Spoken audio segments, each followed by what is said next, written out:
안녕하세요. 공합박사입니다. 오늘은 12월 27일 금요일이고요. 현지 시각 기준 26일 목요일 뉴욕 증시 해외 선물 시장 어떤 흐름이었는지 시황 정리 시작하겠습니다. 어제 뉴욕 증시에서 주요 지수, 나스닥은 특히 사상 처음으로 9천선을 상향 돌파하는 등 3대 지수 모두 사상 최고치를 기록했습니다.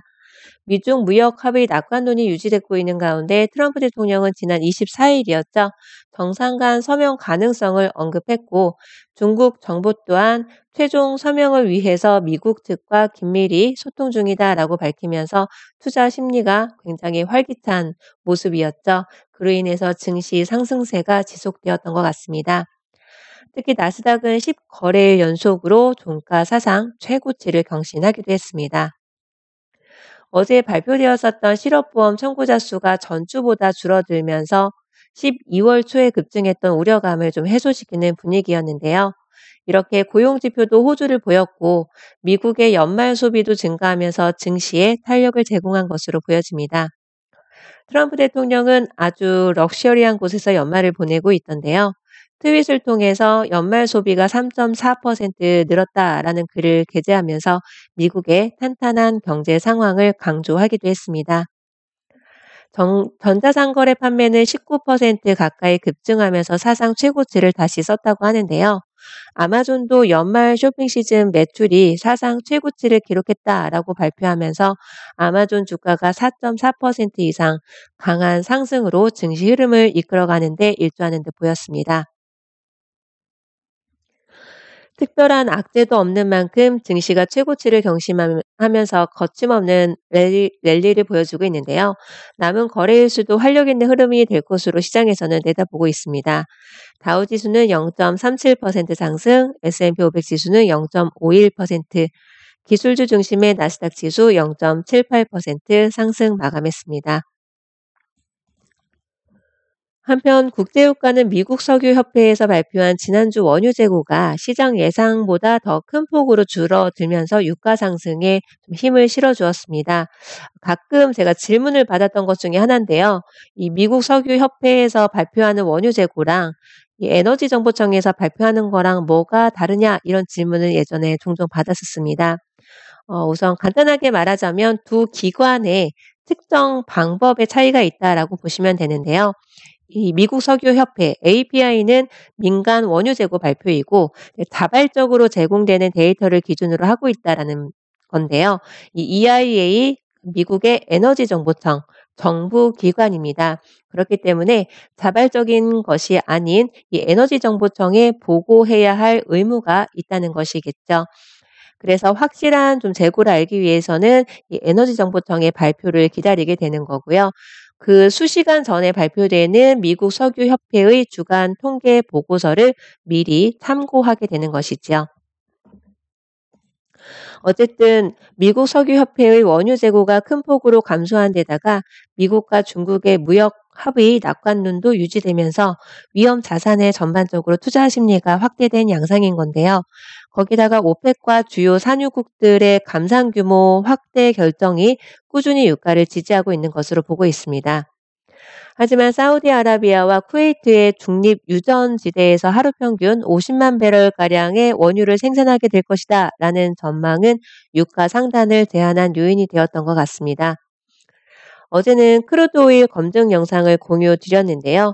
60분봉 차트상에서 TF존 여전히 우상향을 유지하고 있는 상황이었기 때문에 저는 3분봉 차트상에서 TV 매수 신호를 놓쳐서 그 다음 신호인 CP 기준으로 매수 진입을 했고 TW 매도 신호가 나오는 부근에서 청산을 했었는데요. 어제도 다시 한번 깨달았지만 진입보다 더 어려운 건 청산이구나라는 생각이 좀 들었습니다. 기복 없이 꾸준하게 원칙 매매를 유지하는 건 항상 노력하고 습관화해야 할 숙제인 것 같습니다. 어제 이 TW 매도 신호 부근에서 결국 매도 추세로 변곡이 될지 아니면 조정 후 다시 상승 추세로 이어지게 될지 오늘 시황 정리 영상에서 다시 한번 짚어보기로 했었죠. 우선은 60분봉 차트를 한번 보면은 TF존 여전히 계속해서 우상향을 보여주고 있는데요. 3분봉 차트 기준으로 본다면 TV 매도 신호가 이미 나온 상황인 것 같습니다.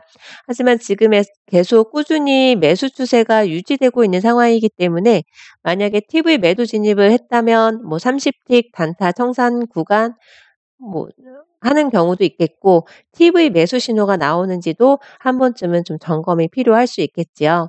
어저께 TW 매도 신호가 만약에 제가 진입을 했더라면은 어 61.77이고 오늘의 고점이 6196이니까 19틱만 상승한 거네요. 차트상으로는 좀 크게 상승한 것처럼 보이지만은 갭 차이가 별로 없습니다. 큰 움직임이 없는 상황인데요. 일단은 TV 매도 신호가 나왔고 TV 매수 신호가 나오는지도 한번 점검을 해볼 필요가 있을 거고요. 뭐 각각의 기법마다 어떤 신호가 나오는지 최소한 내가 그 트레이딩을 하기 30분 전부터는 미리 준비를 하시면 '어떤 신호가 나왔구나.'라는 정도는 파악을 하고 트레이딩을 하시는 게 좀 더 안정적이지 않을까 싶습니다. 오늘의 경제지표 발표 일정도 확인하셔야 되겠죠. 오늘은 새벽 1시에 원유 재고 발표가 예정되어 있습니다. 이미 미국 석유협회에서 시장의 예상보다 원유 재고가 큰 폭으로 감소했는데 오늘 제가 시황정리 영상 공유 드리면서 추가적인 정보가 혹시 있나 하고 살펴봤는데 원유 재고하고 관련된 그런 내용들은 제가 확인을 하지 못했습니다. 원유 재고가 감소를 하든 감소를 하지 않고 오히려 재고가 늘었든 그와 관계없이 제임스 트레이더 회원 여러분들은 원칙적으로 진입 자리가 올 때마다 진입과 청산을 반복하면서 꾸준하게 누적 수익을 쌓으시면 되는 건데요. 가장 중요한 거는 내가 원칙 매매를 반드시 지켜야 한다라는 당위성을 꼭 갖고 트레이딩에 임하셨으면 좋겠습니다. 오늘은 주말을 앞둔 금요일 그리고 올해의 마지막 금요일입니다. 뜻깊은 시간 되시라고 오늘도 수익 청산할 수 있길 바라는 마음으로 내동매매 하시지 마시고 손절 풀지 마시고 몰빵하지 마시고 물타기 하지 마시고 정해진 진입 자리를 기다리고 정해진 트레이딩 시간을 준수하셔서 오늘도 수익 청산하시고 행복한 마음으로 행복한 주말 연말 마무리하시기 기원 드리겠습니다. 오늘도 행복한 시간 되세요. 감사합니다.